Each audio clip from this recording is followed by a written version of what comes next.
Welcome, listeners, to Thrice, a horror movie podcast brought to you by Sinister Siblings, where we review a horror movie not once, not twice, but thrice, to see what comes from repeat viewings and share our thoughts with you, our dear listeners. My name's Adam. As always, joining me to my left are Mark. Hello. And to my right, Tracy. Hello. This episode, don't turn your back to the mirror. Don't open the door after dark. Don't go near the burrows. And stay in the light. Because it's part 3 of The Watchers. Indeed, and they're wise words to live by, really. Oh yeah, it's wise Sounds words. a little bit like that fake trailer from the Grindhouse movie when the Edgar Wright one where it was like the don't rip off one. You know, don't open the window. Yes. Exactly. All sorts of fun. Yes, if you're listening to part 3 of our show, you've probably got a rough idea how we work, but just to let you know, the concept is episode 1 of our reviews we do just on our own opinion, so what we've got from the film and what we got from the trailer prior to going in. Second time round, we watch the film obviously with a little bit more information from what we've collected from each other and our initial conversations. And then third time round, we watch it with, you know, some external input, so whether that's from people involved in the film, whether that's from reviews that we've read or comments from you guys as the listeners. So you would have heard in our last episode, we had a conversation with the director of photography, Eli Aronson, and we thank him again for taking the time to speak with us about the film. Thank you, Eli. That's awesome. Indeed. Very cool of you. Yes, and just a reminder yet again, our discussions are very spoiler heavy. Yes, So, absolutely. yes, if you haven't watched the film yet for some reason and you're coming in at episode 3, go watch the film, then go listen to episode 1, then episode 2. We'll wait. Indeed, we will. So, The Watchers. Just to quickly recap what this film's about, a young artist gets stranded in an extensive, immaculate forest in Western Ireland, where after finding shelter, she becomes trapped alongside 3 strangers, and they are stalked by mysterious creatures each night. Pretty much. That's it really, like in a nutshell there. I feel like it's not though. They weren't stalked at all. No, they were watched. They were watched. They weren't Yes. stalked at all. They knew the Watchers were out there. They were held prisoner and watched. Mm. Were they held prisoner? Well, yes, if they left, they would be, like, destroyed. Mm. Destroyed. Destroyed, I know. They were Prisoners pretty of their full own gullibility? Gullibility? Oh, curiosity. Or lack of. Mm. Yeah. Well, it's interesting if you want to start drawing the philosophical aspects of things because just paying attention to different things as you do when you're watching the film for a third time, I noticed that it sets itself up very early as that dark fairy tale with the opening narration where Mina talks about how the forest draws in lost souls. Yes. So perhaps they're trapped by their own lives, Adam. Yes. Something that I'm sure the book handles better. So, you've read the book, Mark? I have read the book. Tracy, you've read some of the book? I'm about halfway through the book, and even though I've watched the film 3 times, I'm still going to finish the book. Yeah, there you that go. tells you something. It's a See, good book. I only read the first couple of chapters of the book, and it was way stronger than the movie. And I suspect that it's probably quite a good book. And it's an idea that probably translates much, much better to the written word than a movie, I guess. Like, is there more payoff for those kinds of things? There is. In the book? There is. Yeah. And it sets it up for a sequel, and there is a sequel. Yes, And on the back. a bit later in the episode here, we'll talk about potential sequels for this film. For the movie, yeah. Well, they leave it open for a sequel, don't So, they? and just to let you know as well, we've probably mentioned it before, but the author of the book is a person called A.M. Shine. That's their name, A.M. Shine. So, yeah, really good book. Really good book. And it does, you're right, it does give you a lot more background and you get a lot more insight into characters, particularly like Madeline and also Kiara. You get to understand a little bit more about their motivations and also how the relationships between everybody, well, in the book, how they all form, rather than what you see in the movie. But I think in the movie as well, because it's a well-paced film, really, it does move it along quite quickly, and it's a relatively short film as well. So in that kind of space, you can't fit all of that information in there. You have to be sort of cherry picking, okay, what are the essentials here? And some of, sort of like the time frames and some of the actual activities and sort of scenes are different, as we know. Yeah, I understand that. Like, yeah, a movie and a book are different things and they need to be approached in a different way. I guess I'll think of, like, I don't know, the famous example is The Shining, I guess. Yeah. But I just feel, well, I don't like this movie. Yes, and I you're aware didn't of that. like it the third time. Yeah. It's not, like, you can't even really say it's a bad movie. It's just so underwhelming. Yeah. What's the worst thing about the film for you, Adam? The worst thing about the film is it's sort of, it's a lack of depth, I guess, and it's just sort of generally underwhelming. It didn't hold your interest, or Well, especially not the third time. no? Because I wish I could kind of go back and see it again with fresh eyes. Because I do think it starts strong. The more you know, the less intriguing it becomes. And so certainly after the first watch, it's definitely after the third watch, you know everything. And I was just, So in that vein, though, there must have been some element to the film that you enjoyed. What would you say was the best thing about the best film? thing. Well, we did get some feedback from the cinematographer, and which is great because that's probably the best thing about the movie. It's a good-looking movie. The woods look great. Some of the props and stuff are cool. I like the signs indicating the perimeter. Of the woods. So it's a well-mounted film, I guess, if that sounds super pretentious. It looks good, and in a way that's what bothers me. I would rather see a really low-budget movie that's got a bit of spunk than a well-made movie that's just kind of in the middle. And that's what this movie is to me, in the middle. Yeah. What do you think, Mark? What was the best thing about this film for you? Well, I'm actually a bit different to Adam, and I think we were a bit contrary to each other last episode as well on this one. I've actually found it to be something that's probably got a little bit better each time you watch it because I guess once you know a little bit more of the story, it directs you a little bit more about what to focus on, and you can start.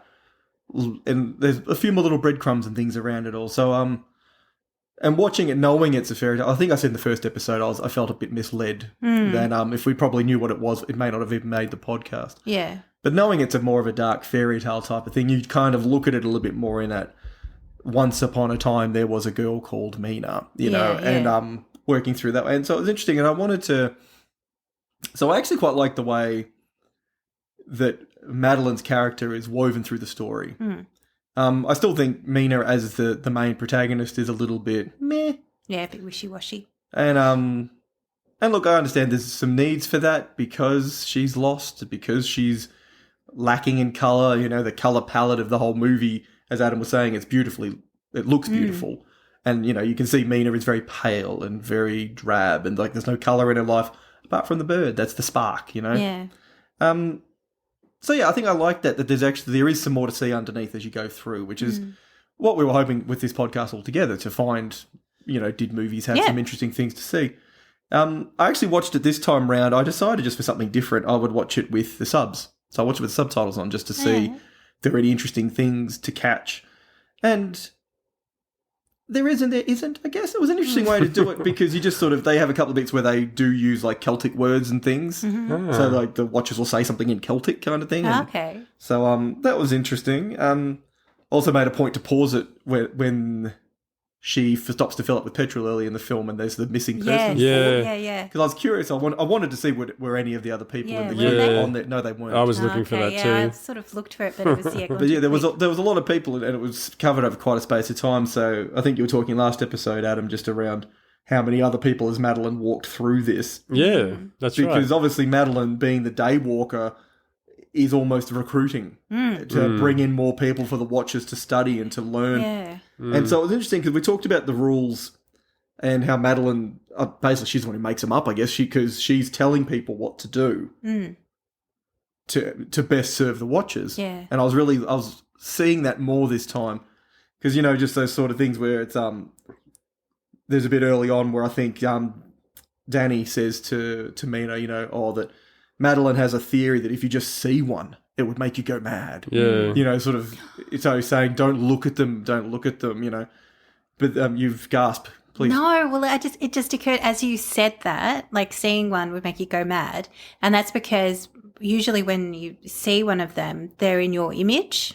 So does that? I wonder if that refers back to the folklore of if you see your doppelganger, that will drive you mad. Like seeing your own like image, like your doppelganger, will drive you nuts. It's a very, very bad thing. You never want to see your doppelganger. I wonder if that's where that comes potentially. from. Because I think in the preamble at the start of the film, when Kiara's husband John is trying to escape, right before he cops it, and he's like, it's impossible. Yeah, he's like, that's impossible. Yeah. I'm assuming he sees it's him. himself. That's right. Yeah.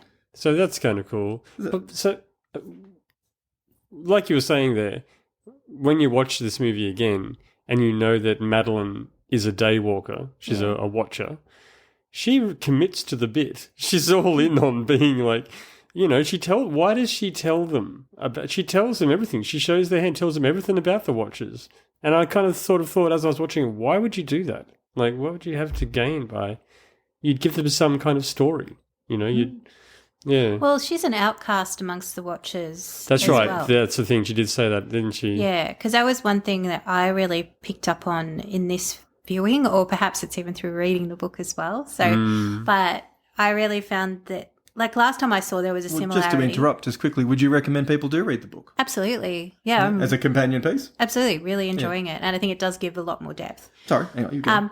But yeah, like last time when we watched it, I saw I guess the correlation between Madeline and Mina both being watchers in their own way. So even before we know Madeline's a daywalker, because, Mina's always mimicking people. She's always pretending Drawing, watching, loves people watching. Like that's her thing.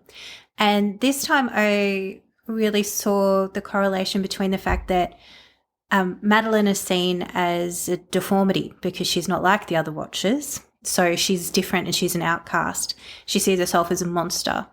And so therefore doesn't, like her image. And because, as we've talked about, it's all about mirrors. It's all about reflections. Duality. Mina's the same because her mum died in the movie because of her. And so she feels like a monster. She feels like she doesn't belong and she isn't. So there's a real sort of like kinship between those two because of that. They both are a monster. They're both an outcast. They both feel ugly. Because there was a point, I think, where Mina actually says, and I can't remember who she said it to, but she says, "Oh, you wouldn't like the real me." Yes. Yeah, exactly. If you got to know me, Yeah, they both feel really ugly and, And I don't know, I'm not a filmmaker, so I don't know how you do it, but I guess I just wish the movie earned that stuff more, because that's the sort of stuff that I like, and I think that an element like that, if that was stronger, would have made the movie much, much, much stronger. It just seems to scratch the surface of it. I'm sure the book goes much more into it. Yeah, it does. Yeah. It does. So I think for me, from the get-go, I quite enjoyed this film. As Adam says, it's probably is kind of sitting in that kind of mid-level type film. It's not amazing, but also it's quite watchable. Because I'm a watcher. So I'm not really. But yeah, I'm a day. That's what a watcher Are you a would daywalker? say. Yes, Is that what you're saying? Oh my god! No, but yeah. So I quite enjoy it, and I mean I love a dark fairy tale, and I love forest setting. I love nature, all of that kind of. So that it all ticks a lot of boxes there for me. I think for me, probably one of the worst things about this film was when we have the flashbacks to young Mina, where she's in the car and where she's a child and she's got her twin sister in the film. Sorry, I'm hitting the table. I'm putting my hand down. The young girl looks nothing like Dakota Fanning. Like, what the heck? No, Like, that's, I mean, really. that's all You reckon right. with AI these days, they could have just Goodness. taken a young Dakota from another movie. And, Oh, my stars. Well, they could have War of the Worlds, like Terrence Plant. But still, surely there was another child actress out there who looked a little more like Dakota Fanning. I just thought, what the? Every time I've watched this film, I've gone, Is that the worst thing about this movie? They did have to also find... it's up there for me. I'm like, what? But I'm assuming they actually had to find twins to play that role. Well, yeah, that's true too. You don't. Well, they didn't find a twin to play the other Dakota Mina, Fanning. did they? Yeah, true. Her sister. Wait, what? I know. Dun, dun, dun. But the other one had a scar. Oh, I don't know. Well, yeah, you're right. No. But yeah, so I just thought it was just so weird. They look nothing like her. And I was Took you out of the movie? Took me, yes, out of the cinema. But yeah, I just thought that was a bit of a weird casting choice there. Let me ask you a question then. So this was Ashana Shyamalan's first film. Yeah. Will her name on an upcoming project make you more interested to see it, do you think? No. I think I'd have a bit of an idea from the Shyamalan kind of world what to expect. Oh, but oh God, I'm really adding the sound effects tonight. Adam, our technical person, is shaking his head. There goes all airs of looking professional. Yes, you can just blur that out, Adam. Just stop drawing reference to it, please. Anyway, to answer your question mark. You're in a weird mood. I am. In fact, you did have a minor surgery this week. I did. Maybe it is. So coming. so you don't necessarily think this is signs of good things to come from Ashana? Look, it could be, but it's a bit hit and miss. To talk of like signs, like So you're a solid maybe. yeah, It's not quite the same as Dad's first film. no. What about you, Adam? Well, I don't like Dad. It's take. all coming out. It's all coming out. I don't really like M. Night Shyamalan movies, really. I like... How can you not like signs? There's some of them that I Sixth Sense. There's some of them that I like. I don't mind Sixth Sense, and I like The Visit. I hated The Village. I hated. What about Split? Split is okay. Yeah, Split's good. I couldn't stand that one where everyone was killing themselves. The Happening. Yeah, hated that. What else did I hate? Lady in the Water. He had the lady in the water, and I just don't. Yeah, I don't know. I don't jive with. Where did you go with Unbreakable? Yeah, I like It's that. okay. It's okay. I don't like. It's not clever. like It's like, Old? oh, there's a twist. Show me the twist. Did you like It Old? doesn't. Hey, Old? Did you I didn't like see Old. I've had enough of him by then. My You know? goodness. Well, there okay. we go. Yeah. Okay. So that's that. There we So, go. but having said that, that doesn't mean I wouldn't check out more movies from his daughter. I'll probably, if there's a sequel to this, I will watch it. That's the crazy thing. I will probably watch it. See that this movie ends with this really weird looking Ranger, pale-eyed ginger kid. I assume the book sets that up. It actually sets up in the film. Yeah. There's actually a bit earlier on where Mina talks about herself being not always obviously old as she looks now, but being a young redhead girl. Okay. So that's actually her going back to her youth, I guess, if you will. But But let's touch on the sequel part of things. So yeah, so there is another book. But in regards to the film itself, I'll give you some box office numbers and then we'll discuss about the likelihood of a sequel. So overall, the film made worldwide box office, according to thenumbers.com, as of today's recording, was worldwide box office of 33.4 million. So that's set against what is a box off of a production budget of 30 million, and that was before prints and advertising. So it's very hard to get solid numbers on prints and advertising, but I mean, look, a lot of the time, a lot of films will spend half the budget again on that sort of thing. Even if you went much lower than that, I mean, it's quite likely this film didn't make any money. I also believe Dad pretty much funded the whole thing. I do like that. I do like that. He went rogue, didn't he? And he's got his own production thing. He just Yeah, I makes think the his own Blinding stuff. Lights one, I think that's his company, I think. Yeah, so I will give him that. So, so I don't know. I'm going to suggest against a budget of 30 million plus, your prints plus your Yeah. advertising, if it made 33, I don't think it made a profit. But that being said, Dad funded it and then sold it to Warner Brothers. So Dad might have funded it for half of that and made good money himself, but I don't think Warner Brothers made any money off it. Yes. Here in Australia, it made just over 655,000. So it opened on 257 screens in June of 2024. Played for 8 weeks. So wasn't a huge run and not a huge box office, and that's sort of reflected globally by where things are sitting. Yeah. So, yeah, the likelihood, I would think, given the numbers, would suggest I don't think we're going to see a Watchers Part 2. Yeah, no, I couldn't imagine, there'd be people champing at the bit for it. I think, even though it's like, for me, it was an enjoyable watch. I like the subject matter. I sort of give them kudos for sort of doing something a little bit left of field and things like that. But, yeah, I can't imagine you'd be like, ooh, let's see what Madeline's up to. Yeah. You're probably not going to. Recommends?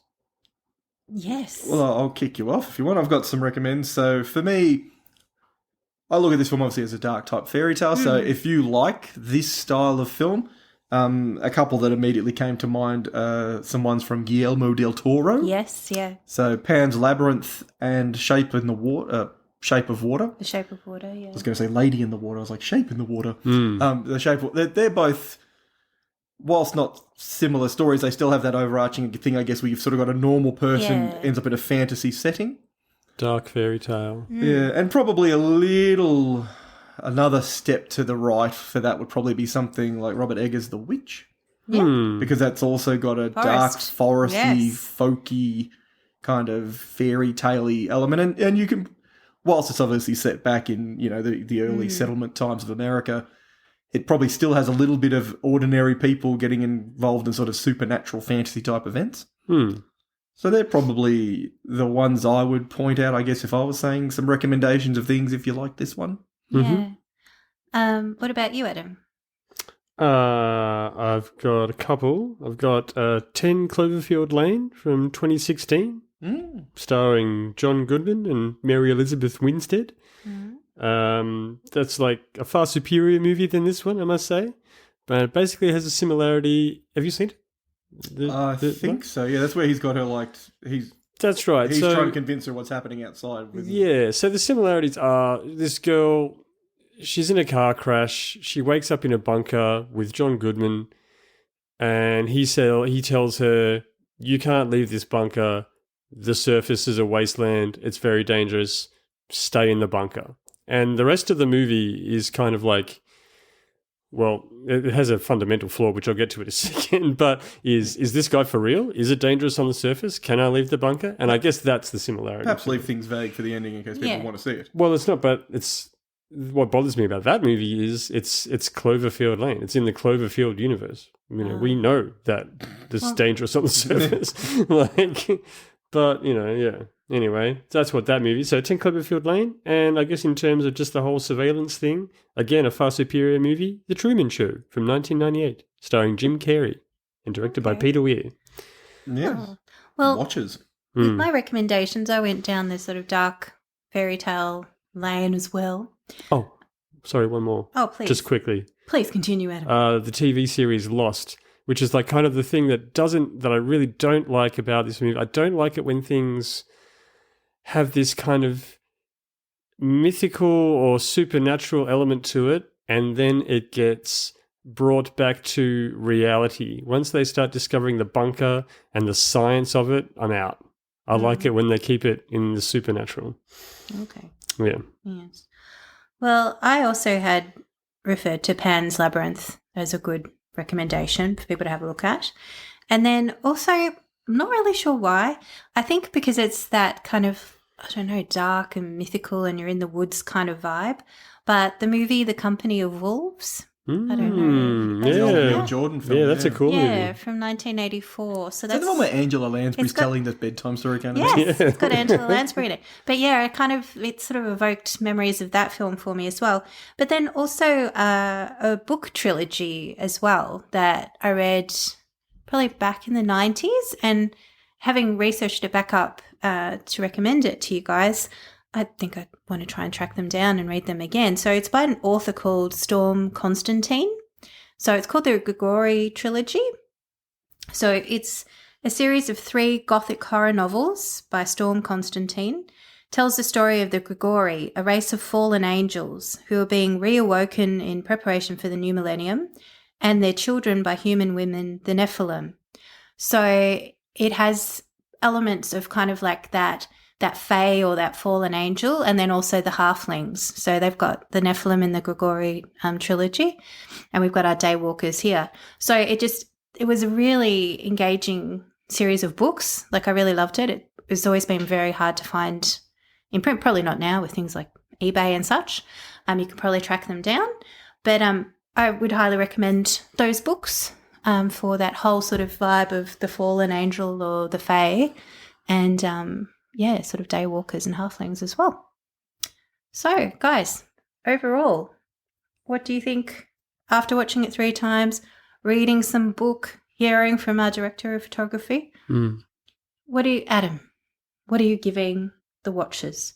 We were giving it parrots, weren't we? Yeah, I think golden birds. Golden birds? Okay. So, all said and done, it's a well-made movie. It's a good-looking movie. It has a proper budget. It's got a very good soundtrack, actually. It didn't even really get into that. I noticed that this time. It's got a good score. But having said all that, the actual script itself leaves me wanting. I find it frustrating. It could have been really, really good. I guess that's what frustrates me about it the most. But I will get right on the fence and give it 5 golden birds. Okay, so you came up a little bit from last time around. Maybe. Did I? Yeah, you pretty much, I think you started there, you dipped a bit, you've come back. Right. There you go. Yeah. Yes, what about you, Mark? I'm going to join Adam on the fence. I think I gave it 5 last time around. I think 5 is where it sits. I think 5 is a fair rating. You go, it's not bad. It's not go out of your way to avoid it. But I also probably can't put it on a level of something I would potentially recommend to somebody to watch. I'm at that point where if somebody said to me, hey, should I watch this film? I'd be like, yeah, it's not a bad movie. If somebody said, hey, can you recommend me a film to watch? I probably would have given you the other films I talked about. Yeah. If they were looking for something like that, I'd give them one of those. Yeah. So, look, I think it is a reasonably promising start from a first-time filmmaker. I think she would have learned a lot from it.